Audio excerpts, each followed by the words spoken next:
Olá, é com imensa satisfação que, como presidente da Academia de Ciências do Piauí, estamos dando início ao projeto Conversando com Ciências. Esse projeto consta de uma série de entrevistas com personalidades ligadas à ciência em todo o Brasil. As gravações serão postadas em nossas redes sociais e estarão à disposição de todos. Para apresentar nosso primeiro entrevistado, vou passar a palavra para a nossa coordenadora de núcleos temáticos, professora Valdira de Caldas Brito Vieira.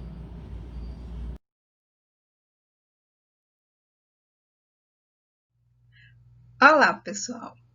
A Academia de Ciências do Piauí está iniciando a primeira série do projeto Conversando com Ciências, que apresentará entrevistas com personalidades de destaque nas diferentes áreas da ciência. No vídeo de hoje, teremos como convidado o professor doutor Gregório Pacelli Feitosa Bessa, docente da Universidade Federal do Ceará e notável figura na área das ciências matemáticas, e também da poesia, da beleza e das maratonas, e que tão gentilmente aceitou o convite dos acadêmicos João Xavier Neto, Barnabé Pessoa Lima, Paulo Alexandre de Araújo Souza e Antônio Cardoso do Amaral. Seja muito bem-vindo, professor Pacelli.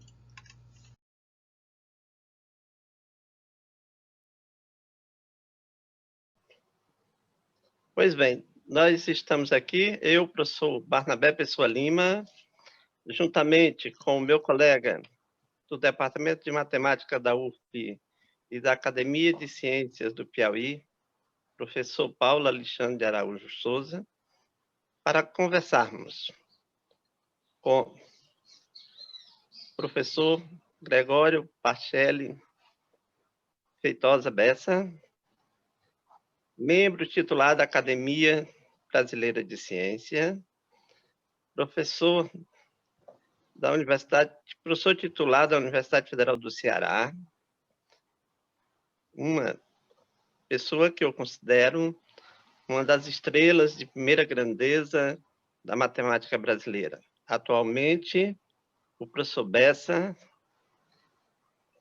é o coordenador de área junto à CAPES, na área de matemática. O professor Bessa, desde que o doutorado em matemática da UFC foi iniciado em 1995, orientou 6 teses de doutorado, 2 delas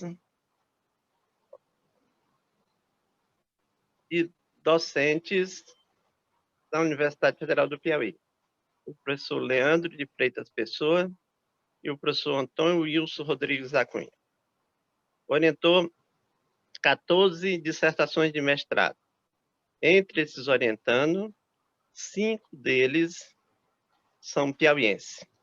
Professor Jurandir de Oliveira Lopes, professor Mário Gomes dos Santos, professor José Nazareno Cardeal Fonteles e o professor Manuel Vieira de Matos.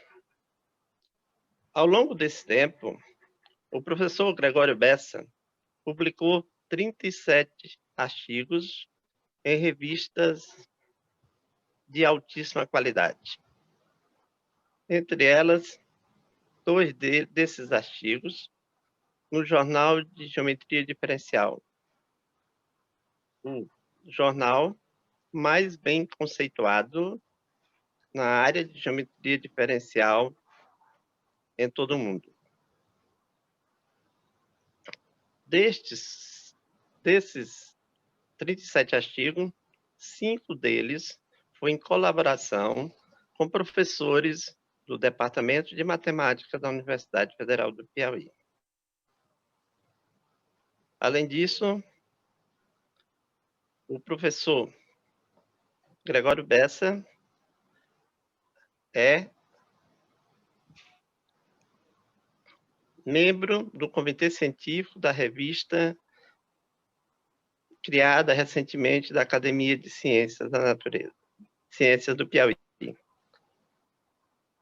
Gostaria de lembrar que ele participou também de vários estágios de pós-doutorado no Brasil, na Europa, nos Estados Unidos, e assim, podemos dizer de se tratar de uma pessoa respeitadíssima na comunidade matemática, não só brasileira, mas mundial. Então, diante disso, eu tenho plena confiança que esta conversa sobre o desenvolvimento da matemática no Nordeste e, por que não dizer, no Brasil, será muito proveitosa e muito esclarecedora. Seja bem-vindo, professor Bessa. Barnabé é muito gentil, sempre muito gentil, é um príncipe. Obrigado. Muito gentil, mas as palavras são todas verdadeiras. Tive a oportunidade de conviver com você, professor. Também tenho muito orgulho dessa convivência. Obrigado. Como eu disse, como o Barnabé falou, uma das estrelas, primeira grandeza da matemática brasileira, né? Mais ou menos. Não chega assim. Não. É muita generosidade do Barney. Bem, você tem uma história dentro da matemática, né? Tem uma história com a matemática. Sim. E toda história tem um começo, né? Como é que começou essa história, esse amor, esse relacionamento com a matemática? Com a matemática, muito bem. Na verdade, eu não conhecia a matemática. Eu fazia segundo grau. No segundo grau, eu gostava de alguma coisa de exatas. Eu não queria fazer medicina, não gostava de língua, gostava um pouco de literatura, mas estudar gramática eu não gostava. Então, eu sabia que eu ia ser engenheiro. Era o que eu imaginava que fosse. E gostava de física, mais difícil. Matemática no segundo grau não me agradava, não. Nunca fui grande coisa, sempre era muito medíocre. Mas fiz vestibular, eu morava no Crato nessa época, no sul do Ceará, e resolvi morar em Recife, em vez de morar em Fortaleza, fui para Recife, que as pessoas do Crato iam geralmente para Recife, e eu resolvi fazer vestibular no Pernambuco. Aí fui em 79 para fazer o cursinho, e em 80 entrei na faculdade na Universidade Federal do Pernambuco para fazer engenharia mecânica. E lá eu fui apavorado, porque eu não conhecia nada, não sabia nada, achando que cálculo era uma coisa do outro mundo, que geometria analítica, então, Ave Maria, ser correio difícil. E eu vi a primeira vez que alguém provou um teorema para mim, foi na aula de cálculo. Eu estava na aula e a professora Daisy, não sei o nome dela, professora de cálculo da Universidade de Pernambuco, do Departamento de Matemática, hoje aposentada, provou na classe que raiz de 2 era irracional. Eu disse, meu Deus, que negócio fantástico. É esse, tem que provar mesmo. A gente prova, a gente consegue entender a prova. Aí eu comecei a estudar cálculo como se fosse a Bíblia. Não sei se tem sentido. Eu só passava por uma frase quando eu entendia, fazia uma exegese da frase, porque eu tinha medo de perder alguma coisa. O livro de cálculo na época era o Serge Lang, que cálculo era duro, era um cálculo seco. Para quem não entendia nada como eu, tinha que ler tudo e eu fiquei apavorado. Bom, e daí eu pensei, rapaz, eu quero fazer isso, eu não quero fazer engenharia, não. Acho que eu não nasci para engenharia, eu quero fazer a conta desses assim. E eu era um sonhador, né? Ficava sonhando, dizia assim, eu gostaria de fazer matemática, eu comecei a entrar no departamento de matemática, olhar quem é quem. Fulano tal estou nos Estados Unidos, fulano tal estou na Inglaterra, estou na Alemanha, rapaz. Aí eu ia para casa, né, pensando, rapaz, eu vou para a Alemanha, eu vou dar aula na Alemanha, eu vou estudar na Alemanha. Aí comecei a sonhar, eu sempre sonhei, eu era um cara sonhador. Então, liguei para minha mãe e disse, mãe, eu estou pensando em mudar de curso. Ela disse, meu filho, não faça isso não. Vou, mãe, vou mudar para matemática. Ela enlouqueceu. E eu disse, não, mas eu vou para Fortaleza. Vai todo mundo para Fortaleza. E ela estava estudando para Fortaleza, vai ter uma despesa maior, a gente vai para Fortaleza. Aí, fiz vestibular de novo para matemática aqui, passei, peguei as cadeiras que eu fiz lá e trouxe e fui estudar matemática. E pronto, e aí nunca mais larguei. Foi isso. Foi o fato de eu descobrir que matemática podia fazer provar as coisas. Tudo precisava a prova, não tinha nada de graça, entendeu? Eu lembro que a professora dizia assim, olha, tem um teorema aqui que vocês ainda não são capazes de entender, mas toda função contínua tem um máximo e um mínimo compacto. Rapaz, que negócio fantástico. É mesmo, rapaz. Como é que a gente pode provar? Achava que era coisa do outro mundo. E aí pronto, eu resolvi, foi isso, minha vida foi essa. vim para Fortaleza e matriculei no curso de Teoria dos Conjuntos com o professor Gervásio Gugel Bastos. E ele pegava aquele livro do Helmholtz, primeira vez que eu estava vendo inglês na minha vida. Então, eu não sabia inglês, mas estudando um livro em inglês sobre teoria dos conjuntos. E eu me disse, rapaz, aí é que a coisa ficou maravilhosa, porque eu sabia o que era um, o que era dois, explicar tudo, aí pronto. Eu vi que eu falo pouco, né? Aí, aqui eu chegava e explicava tudo. Foi assim. Assim como Manfredo, do Carmo, Jacopales, Jário e Figueiredo. Começaram a engenharia, abandonaram a engenharia. Isso, só que eu fui sabido o suficiente e abandonei logo. Porque tem gente que terminou, foi até o fim para começar. Na verdade, eu não. Exatamente. E o pessoal tinha essa tradição, da gente, porque não havia conhecimento do que era o curso de matemática no colégio. Não sabíamos, né? A profissão de matemática, o ser um matemático no Ceará ou no Brasil, não tinha conhecimento. Para mim, matemática era um instrumento. Eu não entendia, porque a gente estudava, por exemplo, matriz.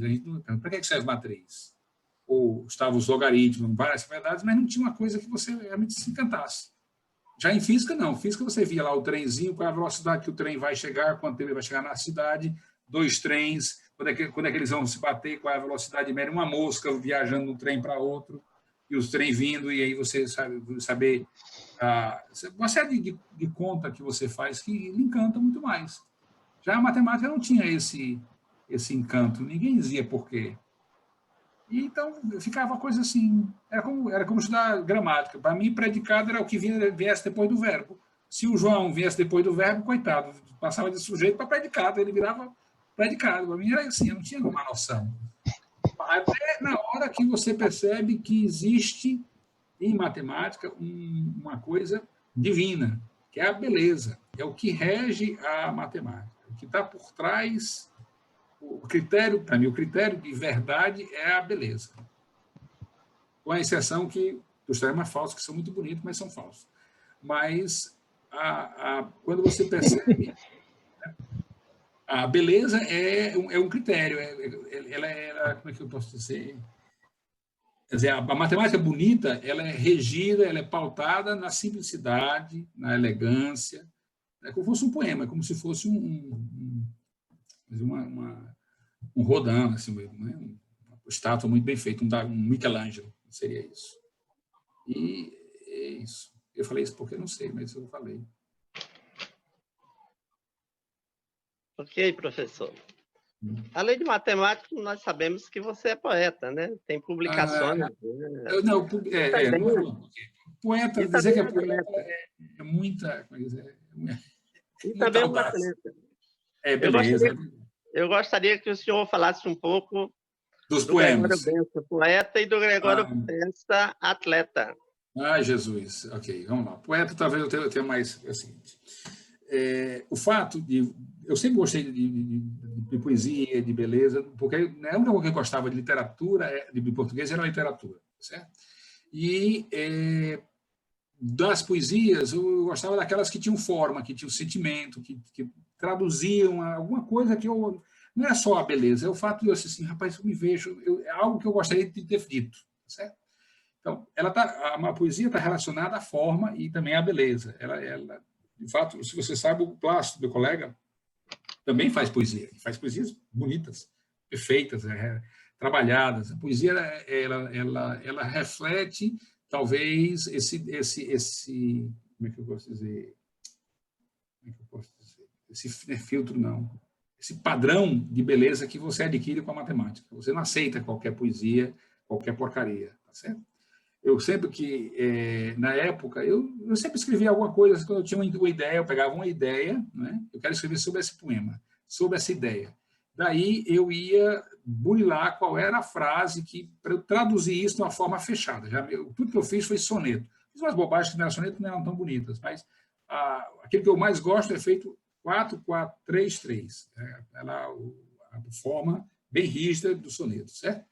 E, claro, tinha que ser bonito, tinha que ser elegante e tinha que traduzir a ideia da maneira assim, bem redonda. Eu deixei de ser poeta quando?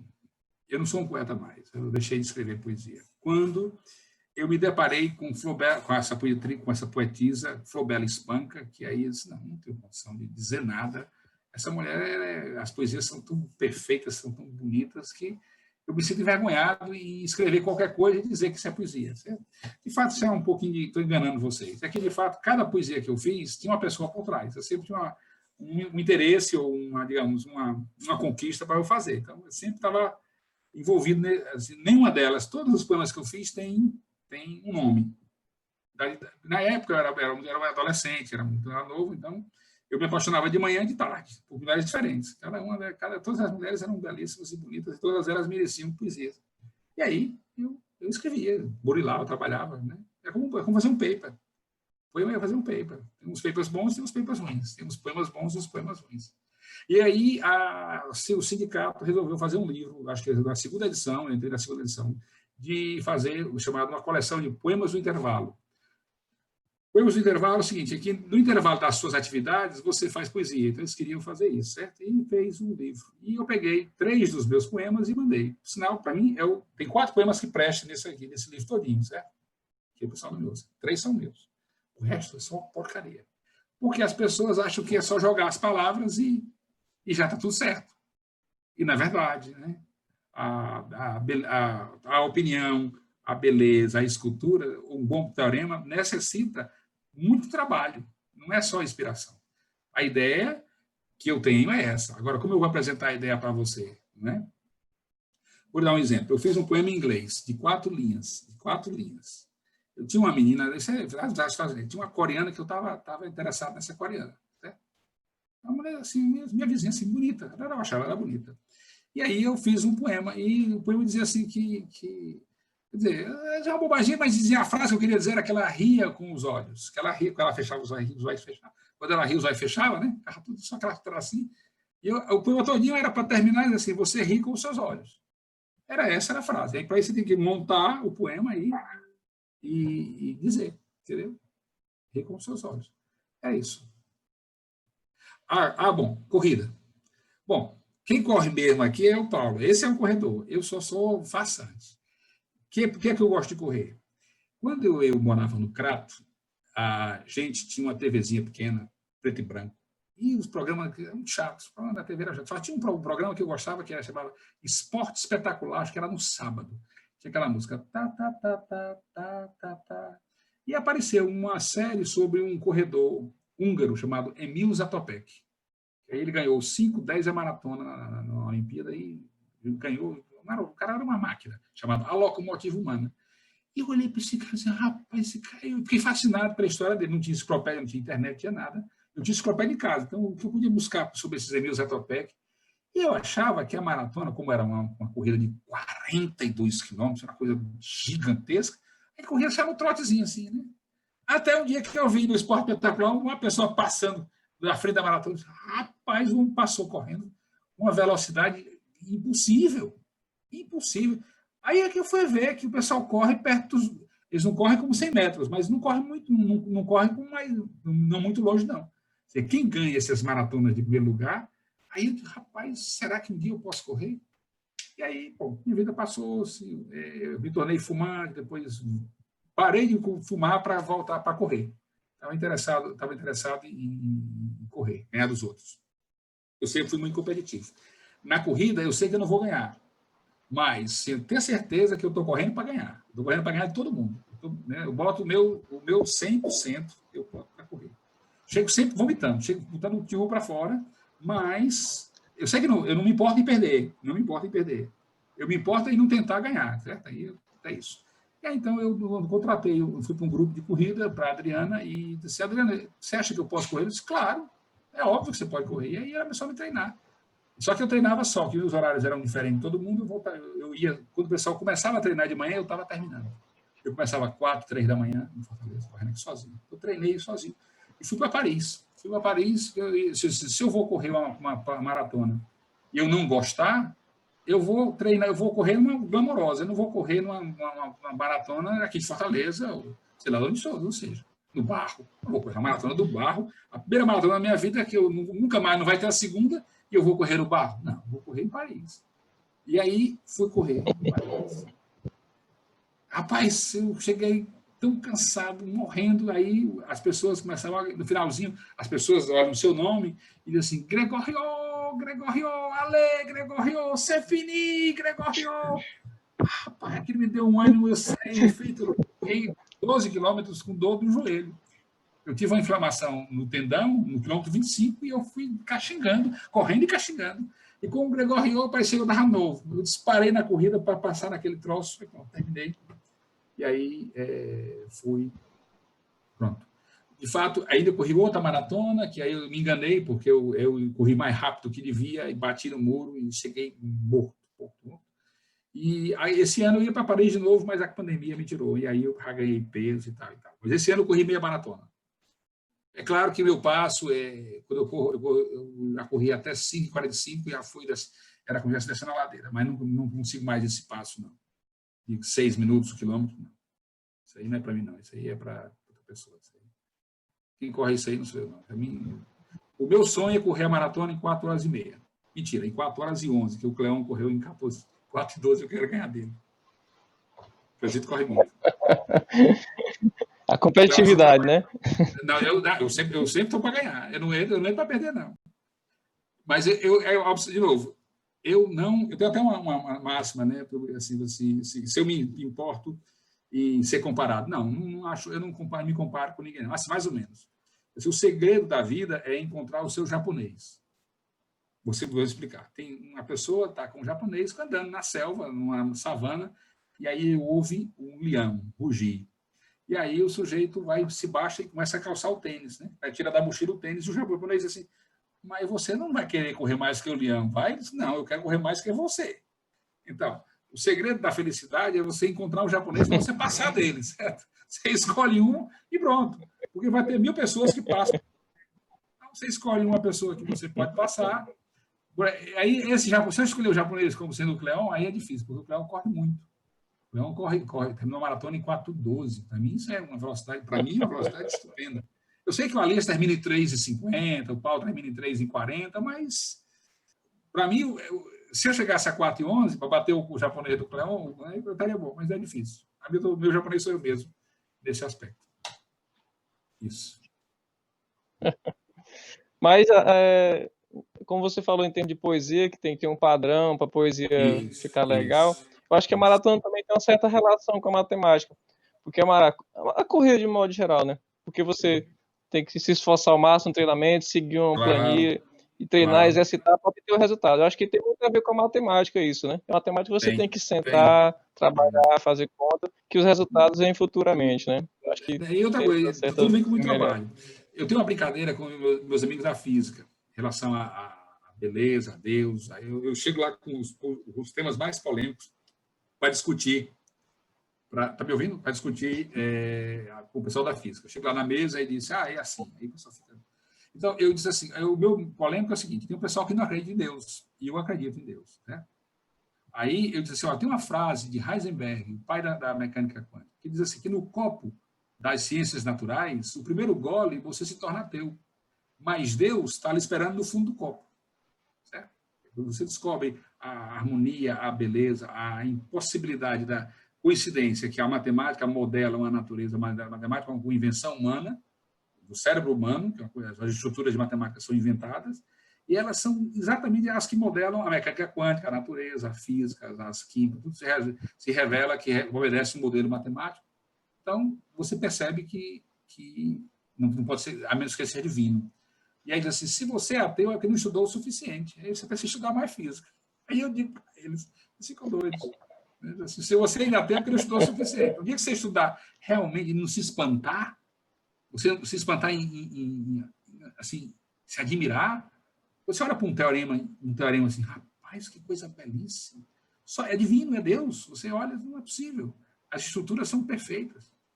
Eu estava estudando, meu Deus, distribuição normal de Gauss. Alguém me perguntou, por que veio o nome Gauss na distribuição normal de Gauss? E eu disse, olha, não sei, mas eu vou olhar. E foi ver que a distribuição normal de Gauss, quem estudou foi Moivre, lá da forma de Moivre. Ele estava estudando a distribuição binomial, que está relacionada a cara ou coroa, né? P e Q.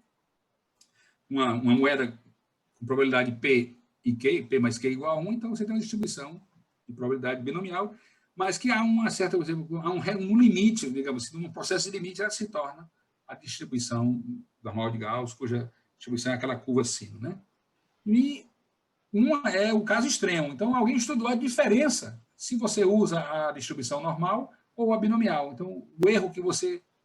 E o erro é modelado pelas funções gama estudadas por Euler. Um negócio desse não é possível. O cara está estudando uma coisa aqui, o limite tem essa distribuição, e aí a diferença é uma função que está 100 anos antes alguém estava estudando. Como é que pode? Como é que há essas coincidências? Você precisa aprender a estudar mais para ver. Isso pode ser Deus. É Deus que está por trás. Então, é isso. Se não acredita em Deus, é porque ainda tem que estudar mais. Pode estudar mais, mas você não está direito o suficiente, não. Você está lá atrás.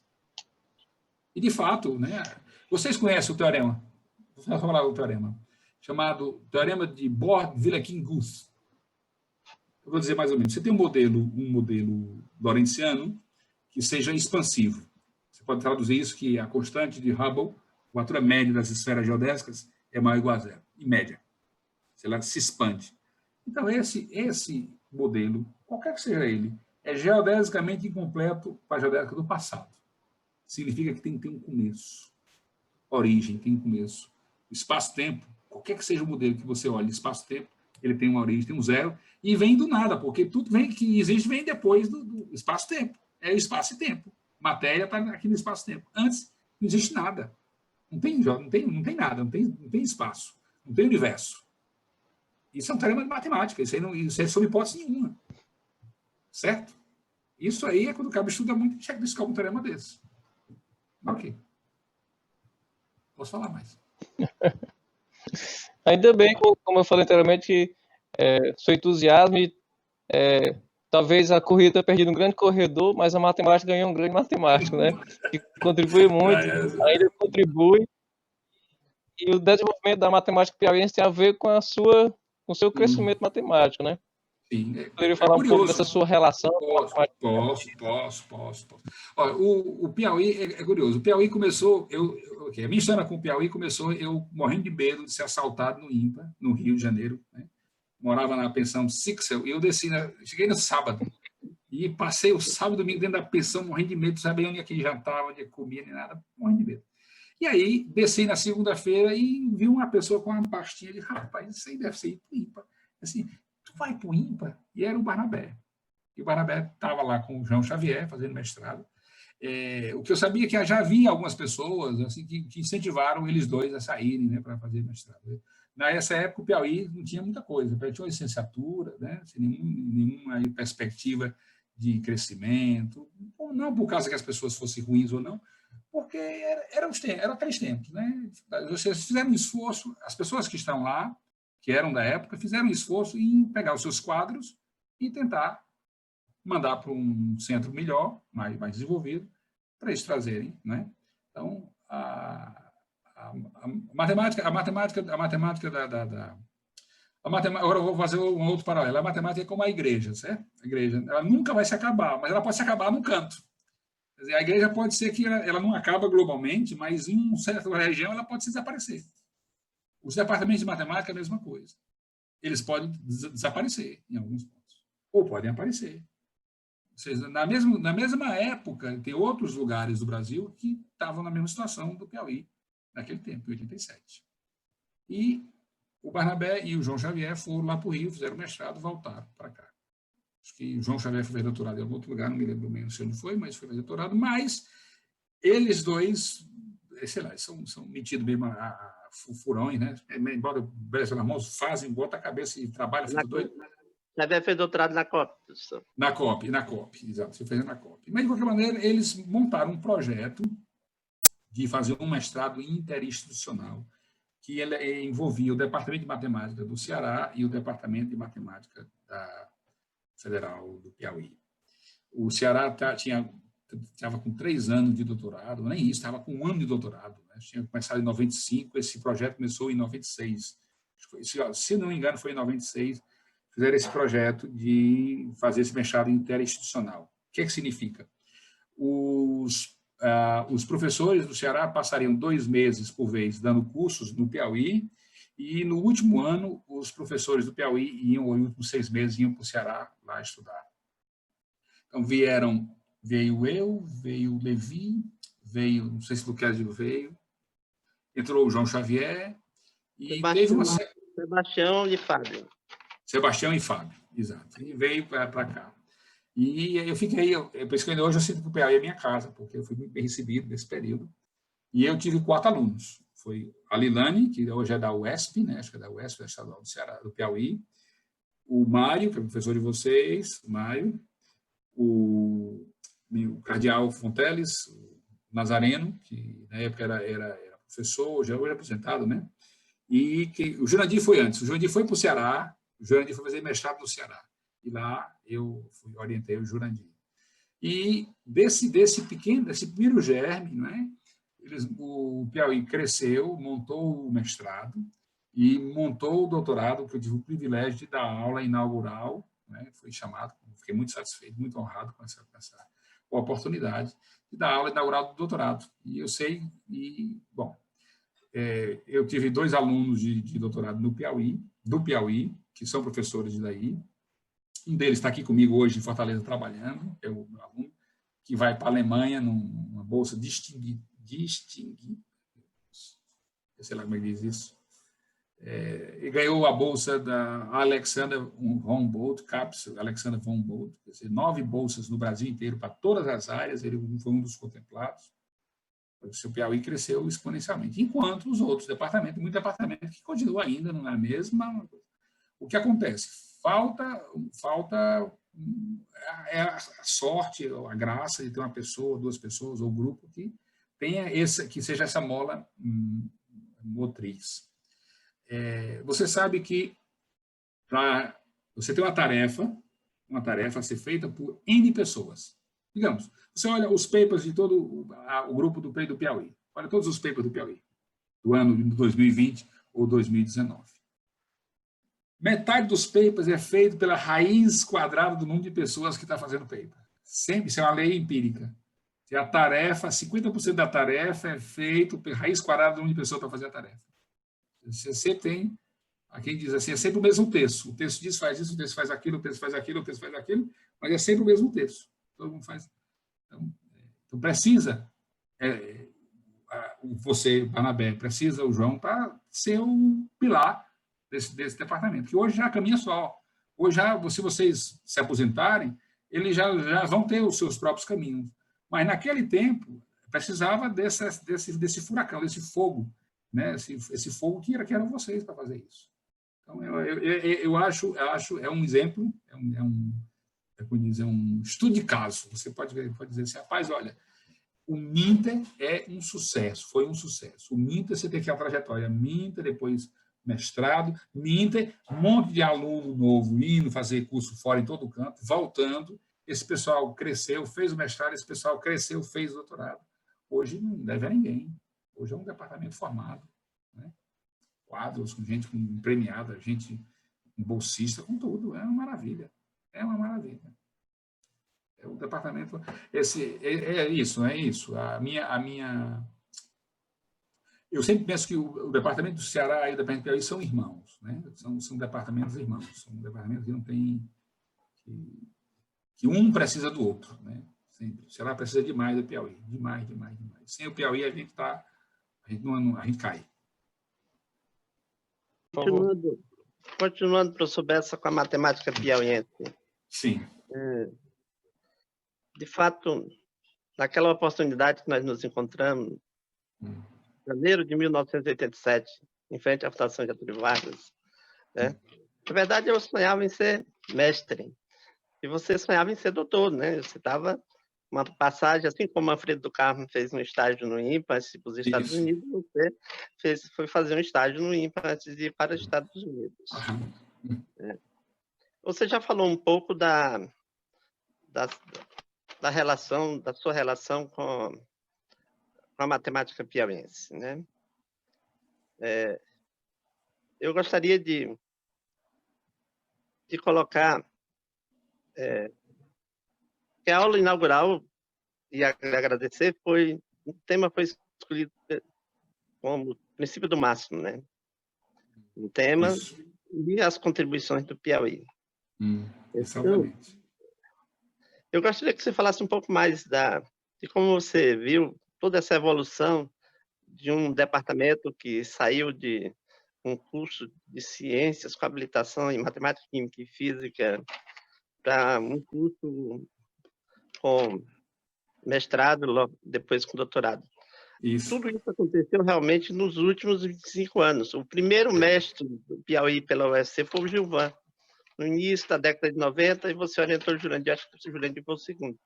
Sim. Depois do doutorado, essa relação se estreitou, né? Tanto de sim. mais de 60% dos professores do departamento têm algum vínculo, fizeram algum estágio no departamento de matemática. Então, eu gostaria de que você... Eu vejo o seguinte, a minha impressão. Fizesse uma avaliação dos últimos, dessa evolução nos últimos 20 anos. Eu vejo assim, minha impressão é a seguinte, é uma combinação de muitas coisas. Primeiro, há um desejo de crescer. Querer é o único poder. Se acontece alguma coisa, alguém quis. Então, o departamento tinha ânsia de crescer, tinha ânsia, tinha solo fértil, tá certo? Buscou, trabalhou. Não é uma coisa simples. Você ir 20 anos, digamos, dos anos 90 para agora, para o doutorado de 2000 e quando começou o doutorado aí? Foi 2016, 2000, eu não me lembro mais. 2019. É muito pouco tempo. 25 anos é muito pouco tempo. O Ceará começou o mestrado em 65, só vai ter doutorado em 95. 30 anos, né, para instalar o doutorado. Vocês foram mais rápidos do que isso. E outra coisa, como se eu tivesse... Meu Deus, como eu posso explicar? É quase um destino de vocês, quase o destino do Piauí fazer matemática. É quase um destino. Porque outros exemplos, outros departamentos que estão se arrastando, nunca cresceram, morreram, desapareceram. Teve teve as mesmas oportunidades. E olha quantos Minters que houve nesse tempo. Acho que o Piauí foi o primeiro, né? Mas que morreu. Os outros cursos, Minters em outras áreas, não aconteceu nada. Morreu, acabou, se foi embora. E, na verdade, essa chama que foi acendida pelos primeiros, né? Daí, na hora que mandaram vocês fazer mestrado fora, né? Para agora, ela cresceu. É um milagre, eu não sei explicar. Eu vejo como extraordinário, como uma graça, como uma coisa maravilhosa, mas que, de fato, ela é fruto da tenacidade do povo daí, do grupo que está aí, do grupo que arregaçou as mangas e brigou, e lutou. Eu sei que nenhum crescimento é sem dor, é com atrito, é com desavença, é com vai, com vem, com vai, com vem, mas, de alguma forma, criou-se a massa crítica para crescer.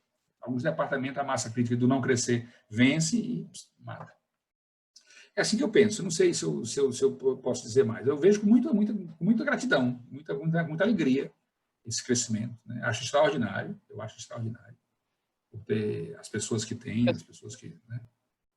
Entendeu? É assim. Você comentou que é uma situação difícil de se explicar, né? Assim, foi uma conjuntura de vários fatores, né? Sim, sem explicar. Mas uma coisa é perceptível, que a parceria do nosso departamento com a UFC influenciou bastante, né? Foi comentada a formação de algumas pessoas. Claro. No Nordeste, duas primeiras pós-graduações em matemática foi Pernambuco e Ceará, não foi? Se não estiver enganado. Pernambuco sempre teve, digamos, uma matemática mais refinada do que o Ceará até um certo momento. Quer dizer, se você olhar a matemática brasileira, ela tem uma história muito curiosa. A história do matemática começou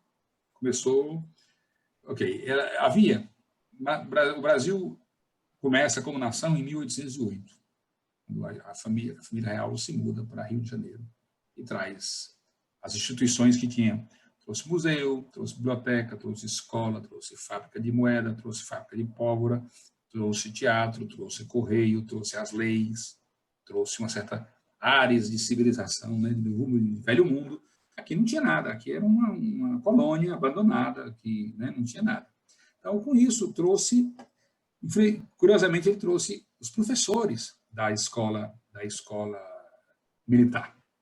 Em 1800 1908, começou lá, em 1913, 1914, um senhor chamado Saturnino publicou numa revista que ele fundou, o Patriota, um teorema, quer dizer, na verdade o teorema não era dele, ele estava apenas divulgando, o teorema das desigualdades operimétricas, maximizar o volume por um polígono dado uma área fixada.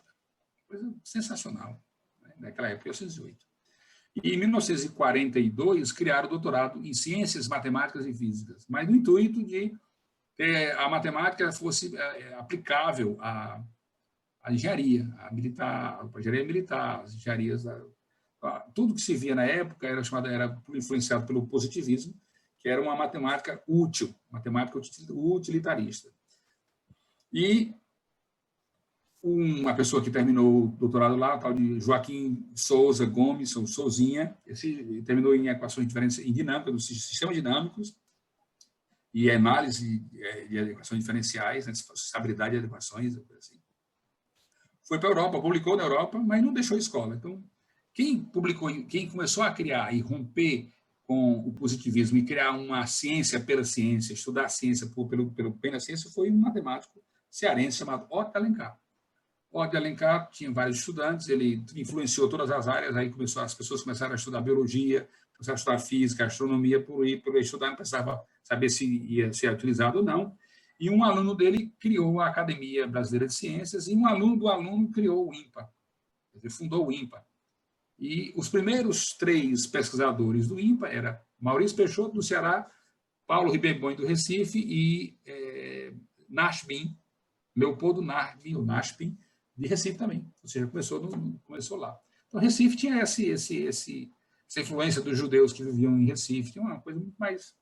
Mas, de um certo momento, o Recife ele se desintegrou um pouco, ele teve os problemas internos, e perdeu um pouco daquele brilho, os quadros saíram, e o Ceará começou a crescer, e aí o Ceará estava sempre junto, e saía nesse ponto. O Minter quase que era desaprovado na CAPES, e então a influência do João Xavier e o Luquezzi junto à CAPES para poder reverter e aprovar o programa. Então é isso, sempre teve esse carinho, né? A gente olha assim, a gente é irmão, né? A gente é vizinho, há uma visão madura, assim, se ele cresce, eu cresço. Se ele prospera, eu prospero, porque todo mundo prospera. É necessário que todo mundo prospere. Matemática é comunidade, matemática é conversa, né? Isso é a coisa mais certa. Então, não havia... Então, essa proximidade com o Piauí, porque nós somos por perto mesmo. Nós temos uma estrada que Fortaleza-Teresina não dá 600 quilômetros. 600 quilômetros não é tão difícil você... Né? Já Recife era muito mais longe, né? E Recife era mais afastado, né? A gente não tinha esse contato. E outra coisa, tinha o João Xavier e o Barnabé, né? Segurando tudo, fazendo tudo. São os pilares do departamento na época, eram esses dois. Né? E aí, a aula que eu falei, a contribuição do Piauí, porque o princípio do máximo é uma área de matemática que é muito cara para a gente. Porque tanto o Barnabé quanto o pessoal do Ceará estudava esses teoremas e aplicava esses teoremas, e vivia em torno disso. Porque era de uma beleza estética imensa. Né? As aplicações são muito bonitas. E a tese do Barnabé foi sobre o princípio do máximo. E a tese do meu aluno também teve o princípio do máximo, aplicações do princípio generalizada.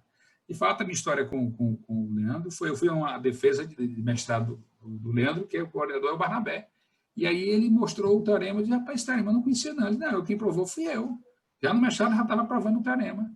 Ele disse, bichão, tu vai estudar comigo, que eu te mando para a Itália, para estudar com os donos dos autores aí do princípio do máximo, e de tudo que fizeram por trás. E ele veio, e ele, em verdade, ele foi passar uma época na Itália como sanduíche, e depois foi fazer pós-doc. Hoje ele é associado ao Instituto ICTP, ele vai passar 1 ano e meio na Alemanha para estudar o princípio do máximo, estudar a teoria do potencial, o resto estudou lá com a Itália. Ou seja, é isso, o princípio do máximo é a joia da coroa do nosso departamento. Exatamente. Então, pela sua fala, a gente percebe que a UFC tiveram grande influência na popularização e crescimento da matemática do Nordeste brasileiro, né, de certa forma. Sim, você comentou sim, 3 pessoas. Você poderia citar mais alguns personagens sim, claro. nessa evolução da matemática? No caso, em Recife tem muitas estrelas, eu já chego nelas. No Ceará tinha o nosso João Xavier, chama-se João Lucas. João Lucas e Gervásio Colares. São os pilares dos anos 60. Tem o Luquésio também. O Luquésio ele criou o doutorado em 95. Né? É um cara que é cheio de ideias. Para mim, deles é o melhor matemático deles, é o Luquésio. É um menino genial mesmo, cheio de ideias.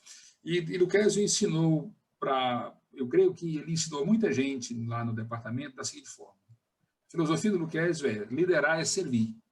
E esse fato do líder que serve é o líder que realmente faz a coisa crescer. Tá certo? Então, o Luquésio criou em 95 o doutorado e nosso doutorado hoje é nota 7 na CAPES, alta máxima na CAPES, fruto dessa coesão, desse fogo que tem. Tem o Piauí, tem o Ceará que queima no chão. A gente sonha, a gente não quer pouco, a gente quer muito. A gente é do Ceará, a gente é aqui, mas a gente quer publicar no ano. A gente não quer, eu estou fazendo paper para um jornal pequeno, mas a minha vontade é fazer paper para o melhor. Eu quero chegar em primeiro. Então, com isso, tem uma teoria que eu chamo que é a teoria do Leve. A teoria do Leve. O Leve é quem falou e eu consegui formalizar uma teoria, a teoria do gato. A teoria do gato é assim, você joga o gato na parede, ele paca as unhas e vem descendo. Ele engancha, isso ali é o jornal que você consegue, mas você bota lá para cima. Você sempre pega a alta e média, você vem por cima, certo? Você nunca vai por baixo. Você vem por cima e vem descendo. Até ali tocar, é aqui que eu fico. É o melhor jogamento. Você joga anos, não. Ai, acabou. Okay. Acho que muita gente não conhece essa teoria, mas aplica. Oxe, eu aplico. Eu só atiro para cima, não quero nem saber. Porque, de fato, no meu caso particular, né, de matemática, o que acontece? Você sabe aquela história que quem não tem cão caça com gato? Como eu não sei fazer conta, eu tenho que fazer teorema sem conta. Ser teorema fácil. Fazer teorema que seja fácil. Porque o difícil é não sei fazer. Então, o fato dessa incapacidade de técnica que eu tenho, então eu teve que me a dor ensina a gemer, aqui me diz aqui, né? A dor ensina a gemer. Tive que buscar aprender a fazer teorema sem conta. Teorema vai na cozinha, você está pensando e vai na cozinha. Aí as contas têm que sair fácil, porque tem que ser bonito, tem que ser simples, tem que ser assim, né? Tem que ser pá, isso. Esse eu aprendi com o Luquésio, a beleza de você discutir matemática na sala. A gente sentava na sala, café, cigarro na mão, para o quadro, discutindo. Ainda hoje, quando na minha sala, tem um prêmio. Eu faço um café excelente na minha sala. Isso aí, modéstia à parte, do café é bom. E para tomar café tem que pagar. Não é grátis, não. Ou você ouve um teorema ou você explica um teorema. Você vai tomar café, tem que ir para o quadro. Todo mundo que vai tomar café senta para explicar um teorema. É um seminário ali de 10 minutos. Rapaz, olha, o café é grátis. Me explica aí um teorema que você gosta, que você acha bonito, que você provou. E aí você explica. E aí vai. É isso. Daí é isso. Luquésio, agora, lá do Ceará, né? Lá do Ceará, assim, as pessoas que eu acho que são de destaque, né? Na velha geração, Lucas, Gervásio, e na geração um pouquinho depois, o Luquésio. São fundamentais, né? Hoje em dia, a gente tem um quadro excelente. Nós temos gente de fora, temos o Alexandre, é um excelente matemático. O Leve, a princípio ninguém entendia muito o Leve, e tal. Hoje ele se abrasileirou o suficiente, hoje convive bem com todo mundo, com quase todo mundo, basicamente. Assim, a cultura dele era muito diferente da nossa. Ele se adaptou, hoje a gente consegue entender, né, o que ele quer dizer, né? E é um excelente matemático. Tem o Diego, um analista finíssimo, o Jorge, um geômetra, sabe tudo, é um analista, geômetra, tudo. É uma máquina para fazer teorema, para fazer máquina, tem o Abdênego, tem o Vansan, que é de teoria das singularidades, tem o Ederson, aluno do Diego, um cara muito bom. Tem Raimundo, Ed Gleison, geômetra, que é aluno do Luquésio, mas que está empregado em outro canto, acho que não teve vaga. Agora terminou e não teve vaga, fez doutorado Fortaleza e Espanha, né? Nós temos 2 casos de doutorado duplo. Tem um finlandês que veio estudar conosco, terminou o doutorado conosco e com a Finlândia, e teve o Ed Gleison nosso, que terminou na Espanha com Jorge e o Kézio. É isso. Muito bom. Então, agora eu gostaria que você falasse um pouco de algumas experiências que geraram bons frutos para a matemática brasileira. Uma delas é a Olimpíada Brasileira das Escolas Públicas. Ah, sim, essa é a história longa. Descobriu não somente alunos talentosos, mas professores talentosos, como nosso colega da Academia de Ciências do Piauí, o professor Amaral. Então, sim, eu gostaria... Olha, isso, para mim, é um orgulho. A minha Olimpíada, a OBMEP é um orgulho de ser brasileiro, certo? Acho que a maior Olimpíada de Matemática do mundo é a nossa. Experiência que vai dar frutos, está dando frutos, mas que vai se revelar frutuosa daqui nos próximos 50 anos. Veja só, vou dar a história geral, o germe. Na época, o Ceará tinha um secretário de Ciência e Tecnologia estadual. Esqueci o nome dele, me perdoe, mas eu esqueci o nome dele. Depois eu posso lembrar dele. Ele chamou o Lucas para fazer um programa de numeratizar, chamado programa numeratizar. A palavra numeratizar era uma referência a alfabetizar. Ele achava que o Estado, as pessoas tinham uma deficiência, eram literados em aritmética, né? Então, como é que ele faz isso? Ele perguntou. E o Lucas, conversando na cantina da geologia, estava sentado Lucas, estava sentado Caminha, estava sentado outras pessoas. E eles discutindo sobre o que poderiam fazer para numeratizar. E o Caminha, discutindo com o Lucas, tiveram a ideia de fazer uma Olimpíada entre as escolas. Vamos fazer uma quermesse azul encarnado. Vamos fazer uma gincana azul encarnado. Escola prepara os seus alunos, a escola tal prepara os seus alunos e vão competir numa Olimpíada, ganhar as medalhas, e as pessoas podem se comparar e as pessoas podem buscar e tentar. Com isso, vão se motivar a cada próximo ano ter melhorar. Essa ideia foi implantada no estado do Ceará, no modelo local, assim, num plano piloto, e eles levaram para Brasília, né? E falaram com o governo federal, na época era o governo Lula, e o Lula disse, está certo. Falei, não, Gushken, aquele japonesinho, levou a história lá para o Lula, e o Lula, como achava que tudo que escrevesse no papel estava certo, disse, não, tudo bem, mas tem que ser para todas as escolas do Brasil. Estava falando de 10 milhões de alunos, uma Olimpíada para 10 milhões de alunos, uma coisa que era feita para 20 escolas no Ceará. Aí, como é que faz isso? Isso aqui é uma fortuna, mas a ideia, nesse ponto, ok, fez muito bem, Lula fez muito bem em implantar a OBMEP, a Olimpíada Brasileira da Escola Pública. E daí precisou uma estrutura mais, digamos, mais organizada, ela se localizou no INPA, e hoje se localiza no INPA, a sede da OBMEP, e eu não sei os dados agora, mas pelo menos da última vez que eu falei na Sociedade Brasileira para a Ciência, naquele ano, uns 3 anos atrás, eu creio, a primeira fase da Olimpíada da Escola Pública tiveram 18 milhões de pessoas. Não existe isso. Isso é uma coisa fantástica que pode existir. E eu dizia, olha, pessoal, é o seguinte, a gente acha que a educação brasileira está caindo, está se acabando, né? É porque a gente não imagina que as mudanças são feitas lentamente. As mudanças são feitas lentamente. Há uns anos atrás, a gente acreditava, houve um assalto à educação mundial, a maneira de educar, a maneira de alfabetizar, deixar de formar academicamente para formar socialmente, uma pessoa crítica. Mas, aos poucos, essa coisa está mudando no Brasil. Então, temos 2 programas que são muito importantes para uma educação básica. Um é o programa das Olimpíadas, né? Um programa das Olimpíadas que desperta, e não só desperta, motiva as pessoas a estudarem. Porque cada dessas 18 milhões de pessoas que fizeram a primeira fase, teve aula, falaram a respeito, buscou, estudou, aprendeu um pouco de aritmética para tentar fazer a primeira fase. Isso aí é uma coisa inédita, né? E o Profimate, que forma os professores, que esse pessoal termina ensinando os alunos para fazer a Olimpíada. Então, é uma coisa que alimenta a outra. Você vê a experiência de Cocal dos Altos. Basta uma pessoa. Mudar um ângulozinho aqui e a diferença lá do lado. Então, eu acho a coisa...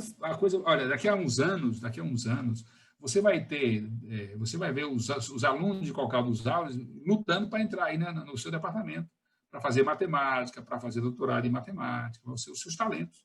A gente vai olhar assim, rapaz, esses meninos aprenderam muito. Eles sabem muito mais do que eu, eles vão saber muito mais do que a gente.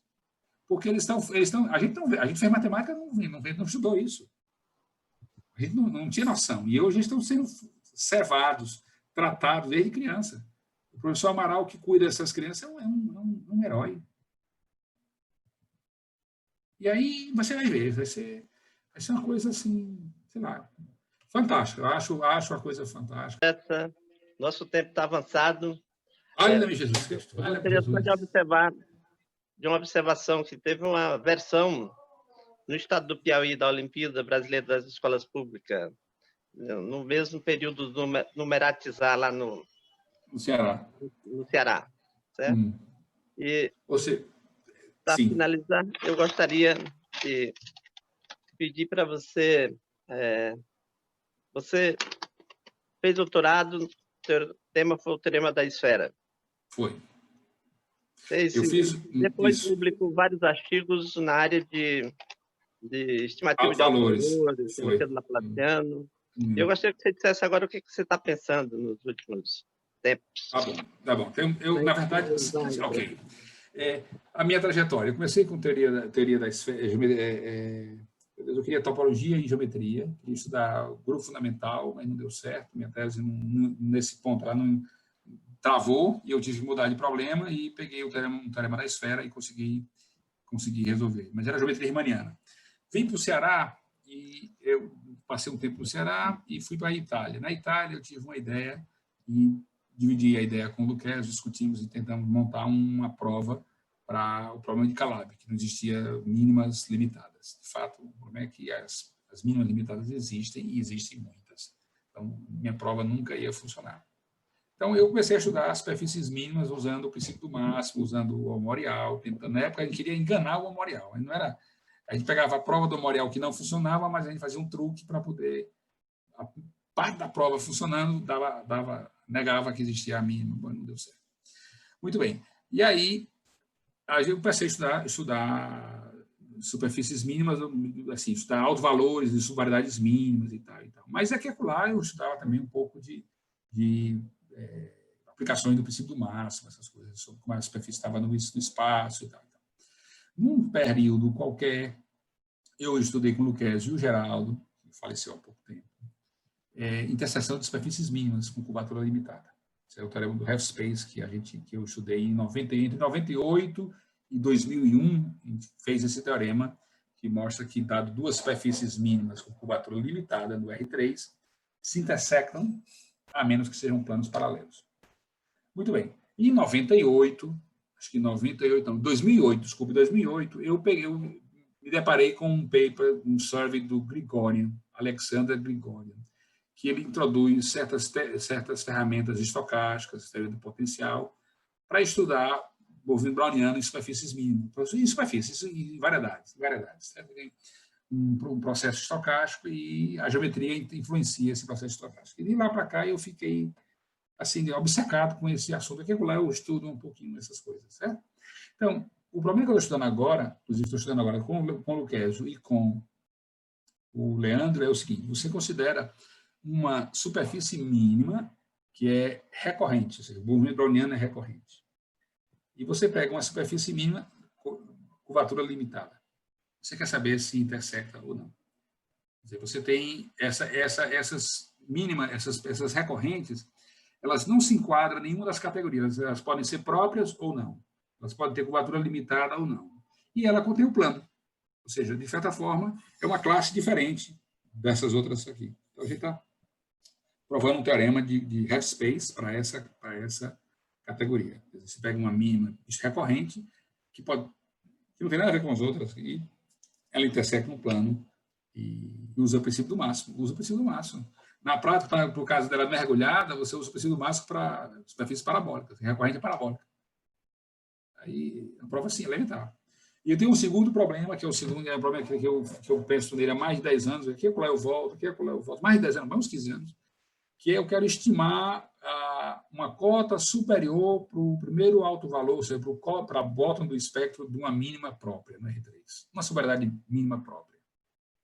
No RE3 eu acho que é 0, mas eu não sei provar, nem em caso particular.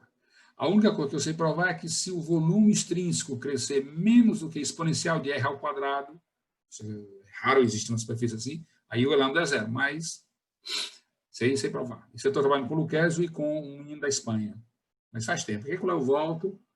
Isso. O que eu fiz com o Fábio foi o seguinte: se você tem uma própria e você intercepta por uma bola, o que sobra dentro é compacto, o lambda 1 dela é maior do que o lambda 1 do disco, do RM.